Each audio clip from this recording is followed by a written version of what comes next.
वाळवा तालुक्यातील शिगाव इथं वारणा नदीला मोठा पूर आलाय। तर नदीकाठची शेती ही पाण्याखाली गेली आहे आणि शिगाव इथं वारणा नदीच्या पुलावरून पुराचा आढावा घेतलाय आमचे प्रतिनिधी स्वप्नील पाटील यांनी।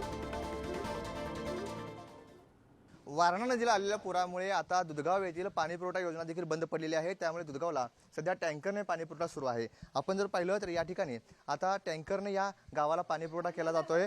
दुधगावमध्ये पाणी पुरवठा योजना आहे, परंतु वारणा नदीला पूर आला आहे, त्यामुळे ही पाणी पुरवठा योजना जी आहे ती आता बुडालेली आहे। त्यामुळे गावचा पाणी पुरवठा जो आहे तो 4 ते 5 दिवसापासून बंद आहे। त्यामुळे या गावाला टँकरने पाणी पुरवठा करण्याची वेळ या गावावर आलेली आहे।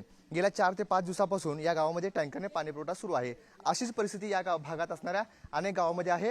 पाणी पुरवठा योजना बंद पडल्यामुळे या गावांना आता टँकरने पाणी पुरवठा केला जात असल्याचं आपण पाहतोय।